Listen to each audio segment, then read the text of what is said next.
बच्चों चलते हैं मेंटल मैथ कक्षा 10। यहाँ पर आप अपनी स्क्रीन पर देख रहे हैं, मैं हूँ हरी सर और आप देख रहे हैं आपका अपना YouTube channel maths with Hari sir special Hindi medium के बच्चों के लिए। तो बच्चों इस सीरीज में हम कर रहे हैं अध्याय 1 वास्तविक संख्याएं। मैं हूँ हरी सर। आपको अब डरने की बिल्कुल भी ज़रूरत नहीं है। कोई भी कैसा भी क्वेश्चन हो तो मेंटल मैथ का यमराज आपके सामने है और आपको किसी से डरने की ज़रूरत नहीं है। पहले तो आप अपने अध्यापक से पूछे, अगर वो बता दे तो ठीक है, वरना यूट्यूब पर मेंटल मैथ का यमराज तो अब आ ही चुका है। तो आप अपनी समस्या को कमेंट्स बॉक्स में लिखिए और आपकी समस्या का समाधान हो जाएगा। तो बच्चों यहाँ पर देखो क्या कहता है क्वेश्चन। ये नंबर लिखा हुआ है, आप देख रहे हैं, यानी 100 तक नंबर है जिसमें 4 और 9 दिए हुए हैं। यानी कि 4 भी 50 बार लिखा हुआ है और 9 भी 50 बार लिखा हुआ, जब भी तो 100 हुआ। के इकाई के स्थान पर आने वाला अंक बताना है। अब बच्चों एक चीज़ याद रखनी है, यदि 4 की घात यहाँ पर विषम संख्या आए, 1 आए, 3 आए, 5 आए, ऐसे आए, तो उसके इकाई के अंक पर हमेशा कितना आएगा? 4 आएगा। एक तो ये याद रखना है। 9 में 9 की घात अगर यहाँ पर बच्चों घात क्या है? सम संख्या आए, 2 आए, 4 आए, तो इकाई के अंक पर हमेशा क्या आएगा? 1 आएगा। याद रखना, अगर विषम संख्या आती है तो 9 आएगा, सम संख्या आती है तो 1 आएगा। अब आपको क्या करना है, पूरा लेने की जरूरत नहीं है। आपको यहाँ पर एक तो ये हो गया और एक ये हो गया, इस तरीके से आपको क्या करना है, एक जोड़ा ले लेना है। ठीक है। अब इसमें यहाँ पर इन दोनों के इकाई के स्थान पर क्या आता है? देखिए 4 को जब एक बार गुणा करें तो 4 आएगा, ये आ गया, ठीक है ना। और 9 को 2 बार गुणा करेंगे तो 1 आएगा, यानी 4 गुणा 1 बराबर 4 एकम 4, एक तो ये आ गया।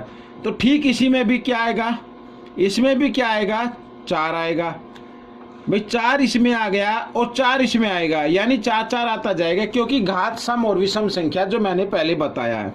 अगर 4 गुणा 4 हम करते हैं, 4 गुणा 4 अगर हम करें तो 16 आता है और इकाई के स्थान पर कितना आ जाएगा? 6 आ जाएगा।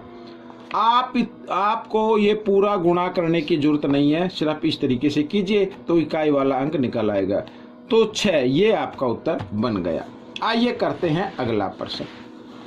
अब अगला प्रश्न देखो क्या कहता है, निम्न संख्याओं में कितने शून्य होंगे? शून्य यानी 0 ज्ञात करनी है। अब यहाँ पर जमा का निशान है। जमा के निशान में आपको एक चीज याद देनी है, जिसमें सबसे कम 0 होगी उतने ही शून्य होंगे। यानी यहाँ पर सबसे कम 0 2 है तो 2 शून्य आएंगे। आप इनको जमा करके देख लेना। ये होता है जमा में, गुणा में नहीं होता, सिर्फ जमा में होता है।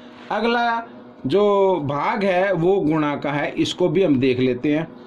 यहाँ पर देखो, पहले तो ये आप 0 गिन लो, 1 2 3 4 5 6 7 8 9 10 11 12 13 14, 14 तो 0 ये हो गई, ठीक है ना। बाकी यहाँ पर अगर जो भी नंबर बचे हैं उनको हम 5 और 2 की फॉर्म में ले ले या इनको गुणा कर ले। जैसे 5 दूनी 10, 1 0 इसमें आ गई, और 125 को 8 से गुणा करेंगे तो कितना आ जाएगा? 1000 आ जाएगा। तो 14 0 तो ये थी और 4 0 ये हो गई, यानी 14 और 4 कितनी होगी? 18। तो 18 0 आएंगी बच्चों, ये आपका उत्तर बन जाएगा। अब अगला प्रश्न यहाँ पर देखो क्या कहता है, 7 की घात 2 गुणा 5 की घात 4 गुणा 4 की घात 6, इस तरीके से संख्या लिखी हुई में कितने 0 होंगी, ये बताना, कितने शून्य होंगे। अब बच्चों शून्य जब आता है वो 5 या 2 की फॉर्म में आता है, यानी कि या तो 2 की घात हो या 5 की घात हो, तो और इसमें तो दोनों हैं, ठीक है। 2 और 5 की घात में जो भी नंबर लिखा होगा उसी को हमें गिनना है, बाकी को छोड़ देना। जैसे 7 की घात 2, इसको हटा दो, बेशक कोई दिक्कत नहीं है। यहाँ पे 5 की घात 4 है, ठीक है ना। 5 की घात कितनी है? 4। और ये जो है, पहले मैं इसको लिख लेता हूँ, 4 की घात 6 है, इसको भी लिख लेते हैं, यानी 2 गुणा 2 हो जाएगा। आप चाहे तो उसको लिख सकते हैं। यहाँ पर 10 है, ठीक है, कितना है ये? 10। तो इसको 5 की घात 8 और गुणा 2 की घात 8 लिख सकते हैं।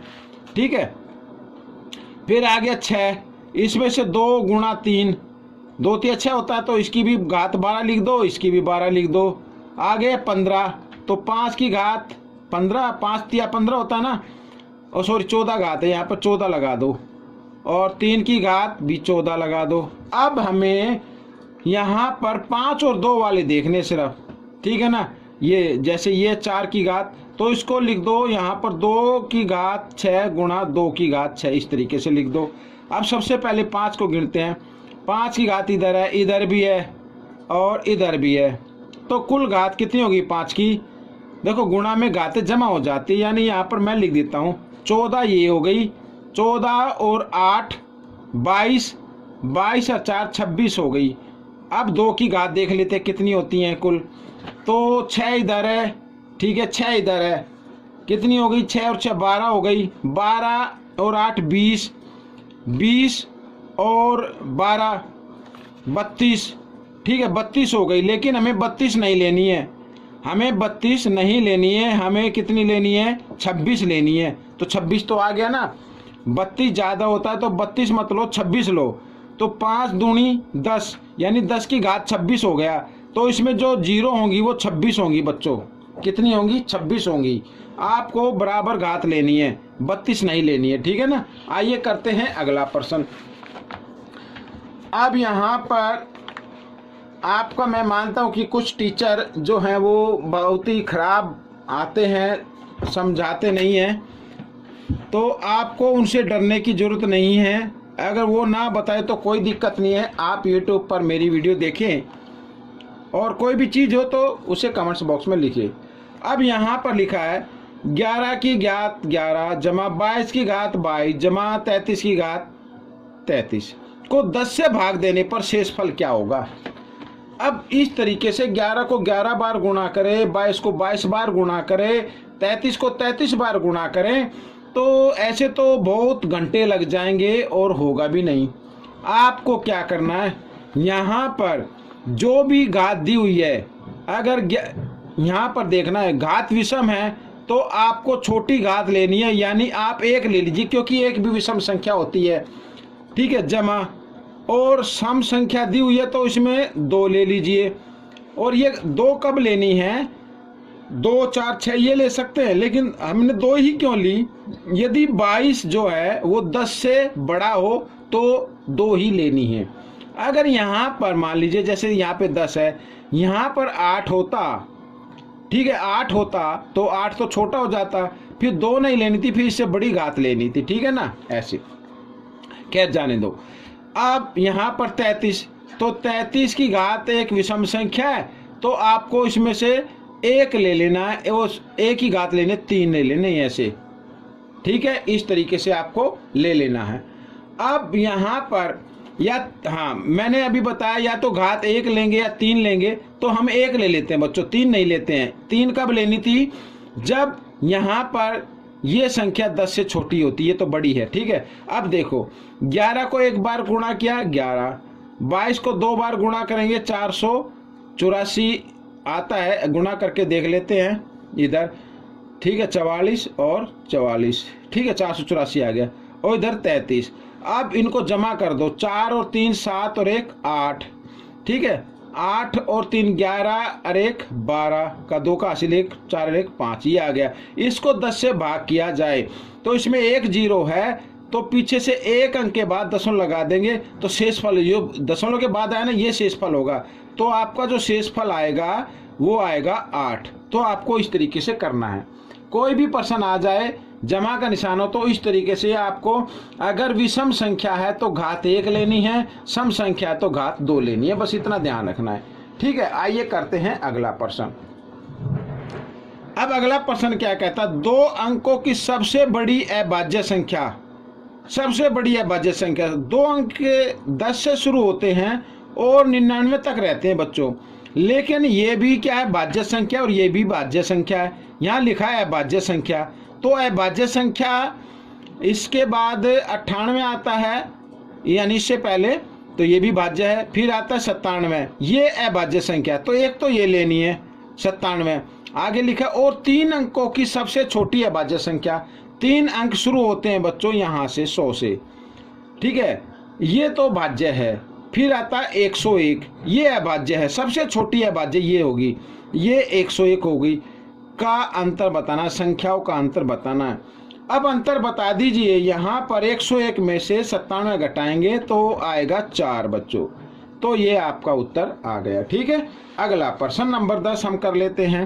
अब प्रश्न नंबर 10 क्या कहता है, p की घात n बराबर, यहाँ पर लिखा a गुणा 5 और ब्रैकेट फिर घात n का इकाई अंक 0 हो तो, यानी इकाई अंक 0 हो तो a का मान क्या होगा। अब 0 कब आता है, जब कोई भी संख्या 2 और 5 का गुणनखंड होती है। 5 तो यहाँ पहले से ही मौजूद है, अगर यहाँ पर 2 लगा दिया जाए यानी a बराबर 2 ले लिया जाए तो घात कितनी भी हो तो 0 ही आएगा। तो इसका मतलब a का मान क्या हो गया, 2 हो गया। तो बच्चों ये वीडियो कंप्लीट हो चुकी है। आपको ये वीडियो कैसी लगी मुझे ज़रूर बताएं और इसमें से देखकर दूसरों को ज़रूर सिखाना है। जब तक आप प्रैक्टिस नहीं करेंगे तो आप सफल नहीं हो सकते। तो अभ्यास जरूरी है और अभ्यास करते रहिए, वीडियो को देखते रहिए। धन्यवाद।